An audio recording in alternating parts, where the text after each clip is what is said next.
Who has the best reputation in YouTube history? I don't know, man. These creators have the 10 most flawless reputations in YouTube history, and coming in at number 10 is professional eater Matt Stony. With Fair enough. Has he done anything that could get him in any trouble at all? 16 million subscribers, 3.5 billion views, and over 13 years on the platform, Matt Stony has had plenty of chances to land himself in controversy, although despite scouring every corner of— This is going to be like, what YouTubers haven't been canceled yet? You know what I mean? Because there's always potential. The internet, it seems this man— Hey, but listen, I don't condone any of this weird cancel anything, by the way. In case anyone wants to get it. Anyone that regularly watches me knows that. I just find it, it's crazy how much the vocabulary, the vernacular has changed to like, these ones have the cleanest reputations. No one's got mad at them on Twitter yet. You know what I mean? He didn't directly say that, but like you can safely assume. Like there's been people that have been canceled on Twitter that didn't even actually do anything wrong. You know what I mean?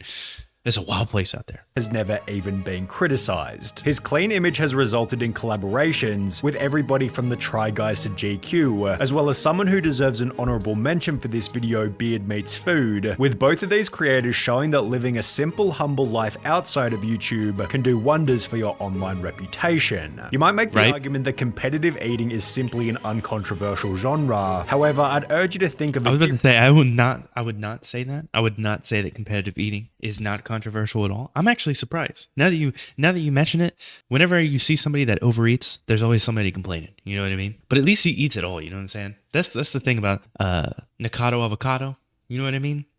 Is that he's doing like you watch who's the other guy, the YouTuber we're talking about? See, that's how clean his image is. I can't even remember his name. He probably eats all his food. That's the secret. Matt Stony, it's right at the bottom. I have the hints. He probably just eats all his food. The problem with Nick is that as you can see here, he got a bunch of food and now he's hitting it with a broom. Why? Different YouTuber who instantly proves this theory wrong. Nick Ocado makes Matt different Stony situation. Flawless by every comparison, yet neither of these guys look as perfect as the report of the week, who reinforces that food this is valid. Reputations almost always go hand in. He got in trouble for something at some point, but it was super stupid. And I think the people that did it kind of realized like, it was one of those situations where like they were clearly just I don't want to say clout chasing, but they were reaching super hard, and it was super obvious after a while, so it just got really awkward. I can't even remember what that was about. It was something though. In hand. The report of the week's reputation is difficult to describe, but very easy to feel. He's simply a YouTube legend. With over 12 years of suited food reviews, it's no surprise that the two top comments on his first video read, "This guy's character is very consistent, time proved it, and I love how unique he is." His clothing and video style are both extremely distinctive, bound by a humble, wholesome personality and a respectable life philosophy. What I always try to advocate onto others is to treat others with kindness,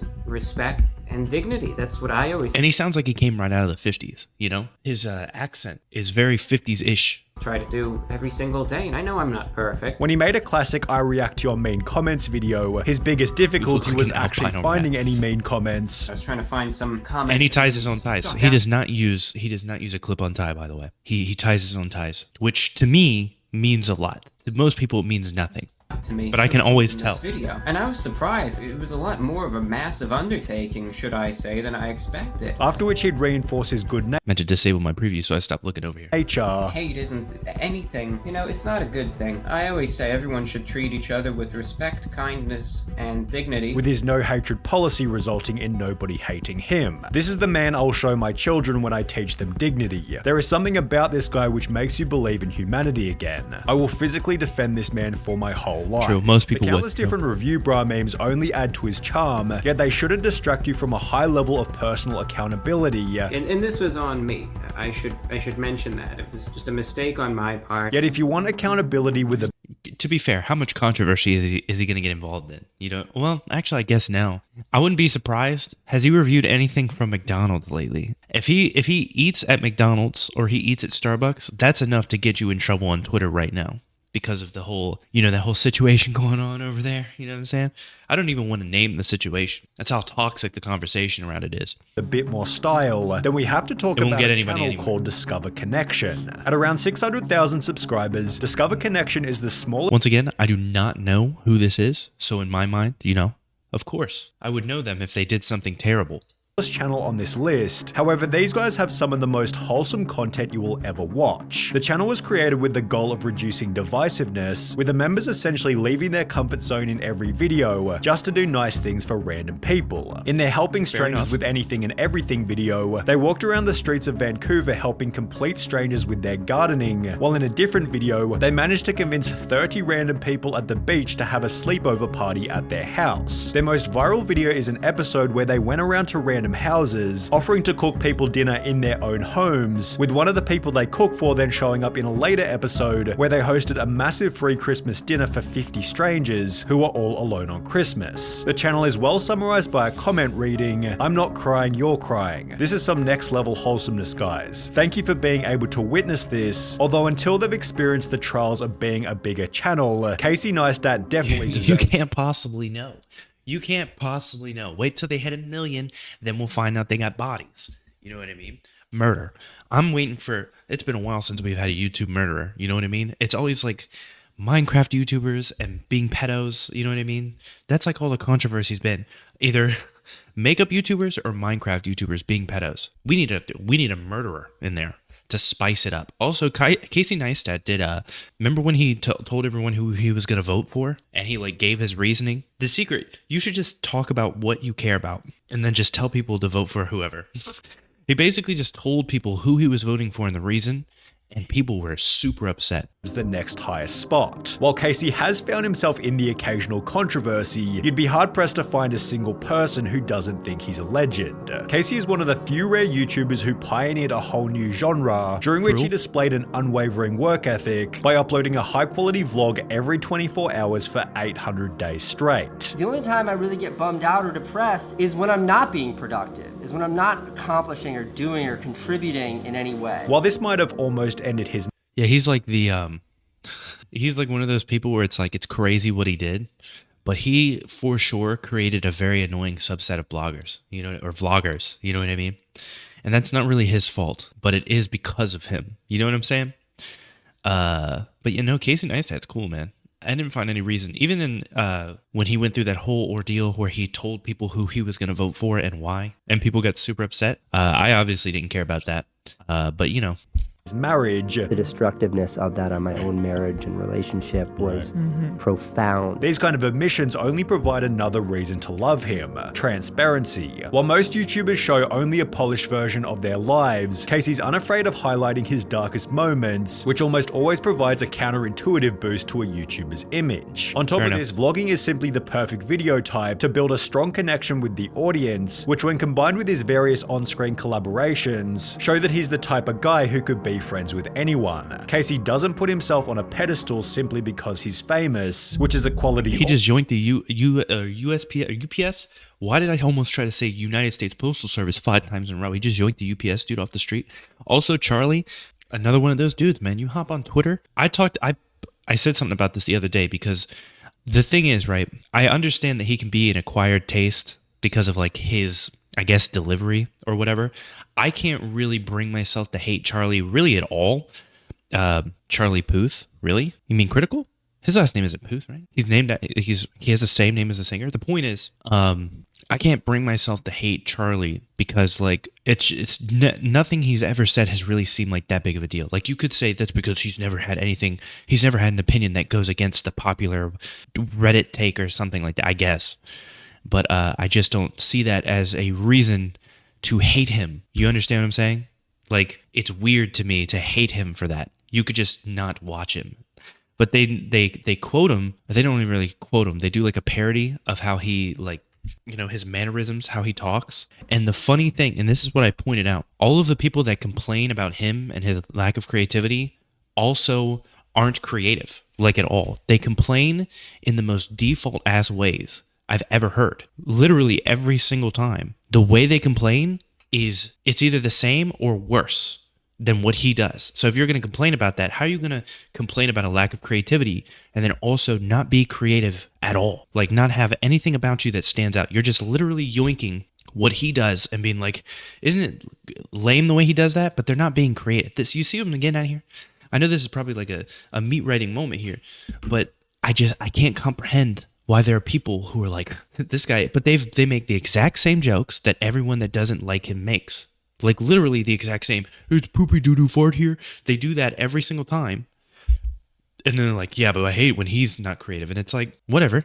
Also shared by Penguin Zero. When you hear the name Moist Critical, 2 words come to mind: consistency and reliability. His streams and almost 2 daily videos make his social media presence inescapable, but in a good way that'll always leave you updated on all the current drama. In the early days of his channel, Charlie actually donated the entirety of his YouTube earnings to charity, which he continued for over 4.5 years before noticing that his donations weren't actually going to those in need. And if you do a little bit of digging, you will find out that many of these highly rated charities are actually just awful. Despite having discontinued the practice, Charlie hasn't stopped giving back to others, and while his laid-back attitude makes it seem how much like money do the you think he process makes? is pretty damn simple, he embodies the saying that it takes a lot of effort to look effortless. Steve Wallace is another smallish channel on this list at around 1.3 million subs. However, I'd be willing to bet that this man has never even had a hate comment during his 12 years on YouTube. Steve gained popularity by talking about all things camping. However, he blew up with his stealth camping videos in which he sleeps in unusual places, like behind a... I think I saw a video of this dude camping out in a U-Haul van at some point. So I have seen this dude. police station, inside a stormwater drain, and even in the bushes of a roundabout. As described by this comment reading, I think what I like about Steve is that I see the same fears and worries that I would have being out there, and he doesn't hide them. Steve is extremely open and honest on his channel, which would bring him closer to the audience in the most tragic way imaginable. He has better furniture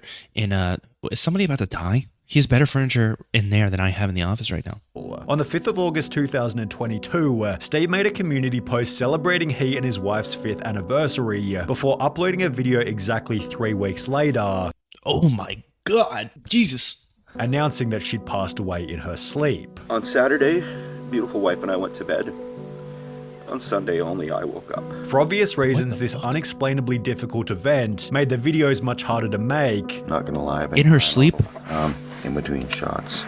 Being honest, things have been tough. With the impact also showing up in a YouTube post reading, "Hey, sorry to keep letting you down with missing regular uploads. I may be at the stages of grief when I've got to depression. Some days are okay, some are sleeping all day and hiding from the world. I don't want to burden you with my problems, but I want to let you know what's going on," which was then followed by yet another tragic announcement. No Hey everyone, fucking way. sorry I've been absent. It has been a tough month and sadly my mum passed away a couple days ago. I will be back of course, but if you want to restore your faith in humanity, you'll have to look at the comment section. I don't think I've ever commented on a YouTube video on a 10+ year account. You're the man, Steve. Your videos are such a good, wholesome getaway from life stresses and my own demons. Your candid nature and down-to-earth personality is what everyone needs. I was gutted when I heard about your loss. Being so open about what you're feeling and perseverance to better times is something I strive for. You're an amazing guy, Steve. Keep it up and hunker down. When life attacks you, you gotta take life on. No better time for a stealth camp than right now, my friends. With camping then also playing a part in You like how every other YouTuber, I'm like, they could murder, you know what I mean, behind closed doors. I don't think that guy is, okay? But maybe. Jesus. I swear like 2 months ago, a month ago or something like that, I saw a video of him camping. He was stealth camping in a U-Haul van, and I had no clue that he went through all that. the 4th best reputation, Brody from YBS Youngbloods. You might recognize Brody from some of his recent mega viral shorts, yet he's been making long form content for over 8 years now. His videos, usually filmed off the coast of Western Australia, feature him, his family and his dog Strider doing some kind of beach or ocean related challenge. Shorts are so goofy. Obviously not for this dude because he's like actually doing creative content, but you could literally just clip a section of a 20-minute video you have and it'll blow up in the shorts. And it's ridiculous. While capturing some of the most incredible wildlife footage available anywhere. This has led to a fair few near-death experiences. This thing right here can kill 26 humans in a couple of minutes. Oh, okay, I'm not gonna do that again. All right. Should have done that. But for the most part, Brody's content focuses on ocean sustainability, and not from a fake virtue signaling sense, but rather from the perspective of a dude who genuinely cares about keeping the sea clean. Wait until you Fair guys enough. see what this actually is. You'll be disgusted, man. Plastic. It's like a balloon. It actually just pisses me off so much. The YouTube videos clickbaiting YBS Youngbloods Exposed have a dislike ratio of over 95% because there's literally nothing to expose. Do we need to see those or what? Videos state, Brody is as genuine as a human being can get. Doesn't ask for much but to take care of his friends and family, and teaches us all not to be greedy and family is everything. But if we're on the topic of good-hearted Australians, then it's hard to go past Laserbeam. Having gained 100,000 subscribers after only 6 months on YouTube, it was obvious that Lennon was loved from the very beginning. On top of a positive, fun personality, Laserbeam has always valued high-quality content over financial Listen, if you're a wholesome channel, there's just something about you. I tune you out. I'm sorry. gain, shown for the first time back in 2017 when he refused to go family friendly even though his entire channel was being demonetized. I enjoy swearing. It's who I am. I'm not going to change for money. I do what makes me happy. That's the way I'm going to do YouTube. That's why I got into it. Laserbeam was so committed to keeping the content real, then he moved back. And it's still like that, dude. It's still like that. There's like a certain amount of swears you're allowed. That was the cool thing about YouTube. When switching from television to YouTube, is you didn't have to deal with any of that weird stuff, man. Back in with his parents just so he could keep swearing. I was like making enough to cover like the basic bills, but I moved back with my parents. While blaming nobody but himself throughout the process. And it's completely fair. It's my mistakes. Shit happens. Like a true legend, stays himself and sticks to his guns in the face of adversity. Laserbum, you are a true bloody legend of all bloody legends. In line with staying true to himself, Laserbeam is also connected with the audience by sharing his own mental health struggles. I have absolutely no shame with like anything I'm going through. I know I've always battled anxiety. I have anxiety about everything. The last few weeks I've been convincing myself I'm dying. With his extreme transparency likely playing a role in the absence of any negative press despite the size of his channel. Although even then he doesn't come close. I mean, Vsauce. With 20 million subscribers and almost 50. Although Vsauce is another one of those dudes where it's like, bodies in the freezer? Color me shocked. Probably not though. You know what I mean? But maybe. Maybe it's a potential. You know what I mean? Let's excite it up. Okay, this is too wholesome of a video. You show me 10 people that have never gotten in trouble, I'm naturally thinking. I'm in like Ellen DeGeneres mode. You know what I mean? You know how for like 20 years she was like the queen of being nice on television or something stupid like that? And then as it turns out she sucked. She wouldn't let people look her in the eyes. Maybe that's Vsauce Michael. I mean, who knows? 15 years on the platform, the only crime Vsauce has ever committed is not uploading more often. True. Even then, his content from 10 years ago is still extremely popular, being a testament to his strong image, given reputation and resistance to atrophy almost all. He makes that what do they call it? Green content? I don't know if that's the best way. He's out here planting videos that will continue to grow for decades probably. Because why are bad words bad? Like, that's something that, you know, kids might look up. That's something an adult might click on. Like, I don't know. Let's find out. Always go hand in hand. Vsauce seems very comfortable in his own skin as a genuinely humble, curious, down-to-earth guy who's committed to keeping a clean, successful brand, steering away from even the most basic controversial questions. Michael, are you a tits or an ass man in the end? Because we did never get an answer on that. I ask myself that every day. Really? And did you ever find resolve within your soul on that issue? Yeah. Which is the answer? You're a corn man. I'm a corn man. Yeah. How can you not love that? At the same time, Vsauce doesn't shy away from important risk, whether that be trying shorts or because that is a question that if you answer, people could potentially get very upset about. Putting faith in his curiosity box, which just by the by was purchased by Mel Science in August 2022 for $12 million. However, given its size and footprint, there's one more channel that's maintained its reputation better than any other on the platform. Dude Perfect. With 5 different hosts, tons of moving parts, and close to 60 million It's rough when I can't, it's like the drawing pictures, you know what I mean? Vsauce Michael is the only person that I've immediately looked at and knew. I guess Casey Neistat. Subscribers, Dude Perfect should be a magnet for criticism. However, it seems their most controversial moment was in 2022, when all they did was film a video in Qatar during the World Cup. Articles on the incident failed to discredit them, as they'd accidentally highlight Dude Perfect's morality in rejecting sponsorship opportunities from alcohol companies. On top of this, the group is known for being extremely charitable, with Make-A-Wish video editions, a pledge to sponsor one child child for every 100,000 views they get, and their own Dude Perfect Hope Foundation, which strives to bring hope to people all over the world struggling with illness or lacking life's basics like food and clean water. There were accusations in the early days that their videos weren't authentic, with a Telegraph article from 2009 creating such a heated debate about the channel's legitimacy that Good Morning America hired an expert to investigate. Remember that when that was like the controversy? You know what I mean? Did they fake this basketball shot video? Oh man, simpler time. Simpler time. Are they real? Are they fake?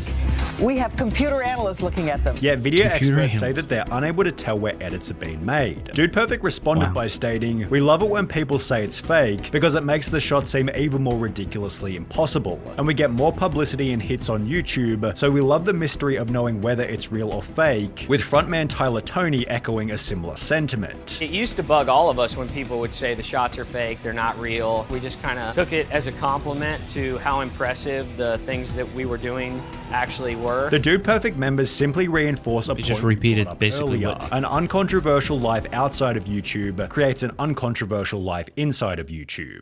Hey man, true. Also true.